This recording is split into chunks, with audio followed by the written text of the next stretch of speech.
고아를 통해 우리는 무엇을 배워야 한다. 우리는 종종 잊고 살지만 아무리 잘난 사람도 결국 삶의 어느 순간 상실과 외로움을 마주한다. 어떤 이는 가족의 죽음을 통해, 어떤 이는 인간관계의 단절을 통해 그 허전함을 느낀다.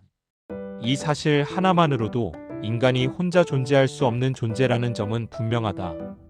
대통령, 정치인, 법조인, 의료인 그 어떤 직업도 국민과 이웃이 없으면 존재 이유가 없다. 누구나 다른 사람 덕분에 살아가는 것이다. 그래서 나는 오래전부터 고아에게서 배워야 한다고 말해왔다. 고아, 보호아동, 자립준비 청년의 삶에는 인간의 본질과 사회의 민낯이 담겨있기 때문이다. 첫째, 무엇을 배워야 하는가?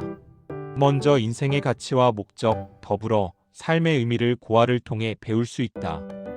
고아의 삶을 들여다보면 인생의 본질적인 질문들이 선명하게 드러난다. 사람은 무엇을 위해 살아야 하는가? 삶의 가치는 어디에서 나오는가? 더불어 산다는 것은 무엇인가? 이 질문들의 해답은 교과서의 도덕 시간보다 우리 주변의 어려움 속에 살아가는 이들을 기억하는 데서 더 정확히 배울 때가 많다. 보호아동들은 태어나면서부터 선택할 수 없는 환경에 놓인다. 그럼에도 그들은 누구보다 치열하게 살아가고 누군가의 작은 배려 하나에도 깊이 감사하며 또 자신보다 더 소외된 사람을 알아본다. 이런 삶을 이해할 때 비로소 겸손과 포용의 가치를 배우게 된다.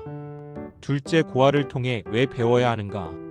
그것은 인간의 양육강식 본능을 넘어서는 길이기 때문이다.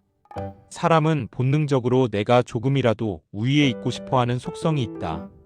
그래서 자신의 환경과 능력을 기준 삼아 타인을 평가하고 자신이 낫다고 느끼면 배려를 잃는다.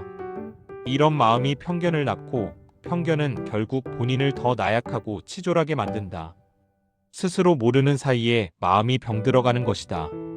특히 고아보호아동을 향한 편견은 깊고 오래된 사회적 병이다. 고아는 거짓말을 잘한다. 대인관계를 힘들어한다. 정서적으로 문제가 있을 것이다.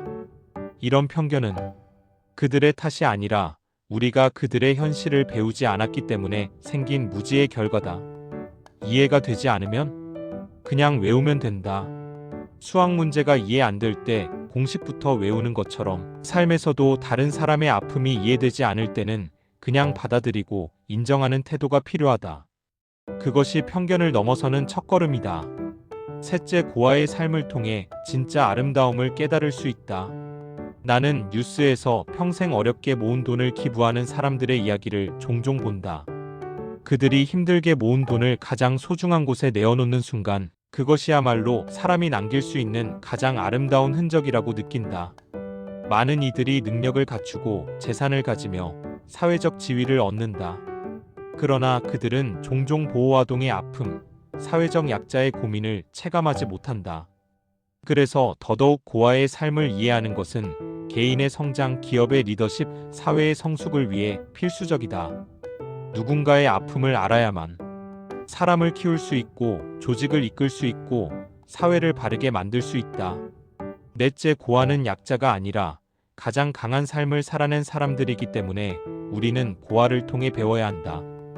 고아는 더 큰 어려움을 안고 살아간다. 거짓말을 배우는 것도 대인관계를 어려워하는 것도 그들이 저지른 문제가 아니라 그 환경을 버티기 위한 생존 방식이었다. 우리는 그 점을 비난할 것이 아니라 그 모든 어려움을 이겨내고 서 있는 것 자체가 강함의 증거임을 인정해야 한다. 보호아동을 이해하려 하지 않는 사람들은 자기 삶이 정답이라고 믿으며 자신이 운 좋게 받은 환경을 기준 삼아 타인을 판단한다. 그러나 삶은 그런 것이 아니다. 사람을 판단하는 기준은 출신이 아니라 그 사람이 어떤 선택으로 살아왔는가이다.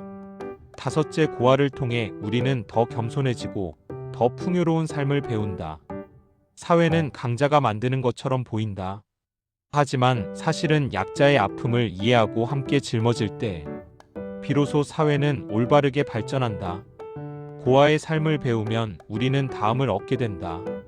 겸손함, 포용력, 삶의 진정한 가치에 대한 통찰, 사람을 바라보는 더 깊은 시선. 고아를 돕고 이해하는 일은 단순한 자선이 아니라 우리 자신의 삶을 더 아름답고 깊게 만드는 일이다.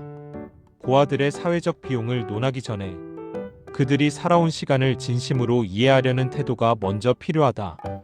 그럴 때 우리 사회는 더 건강해지고 우리의 삶도 더 풍요로워진다.